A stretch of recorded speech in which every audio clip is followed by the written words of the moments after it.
If you've lost access to your Google Photos account and don't have your phone number available for recovery, you can still regain access by following these steps. Step 1. Visit the Google Account Recovery page. Go to the Google Account Recovery page by entering Google Account Recovery in your web browser.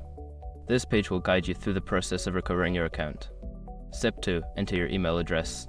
Input the email address associated with your Google Photos account. Make sure to enter it correctly to ensure you receive the recovery option. Step 3. Choose Recovery Options. Since you don't have access to your phone number, select the option that allows you to receive a verification code via your recovery email address. If you don't have access to that either, click on Try Another Way to explore other recovery options. Step 4. Answer security questions. If prompted, answer any security questions you set up when you created your account.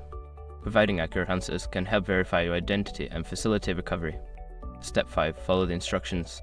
Once you've successfully verified your identity through the available options, follow the on-screen instructions to reset your password and regain access to your Google Photos account.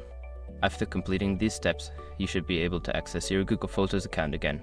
If you encounter any issues, consider reaching out to Google support for further assistance.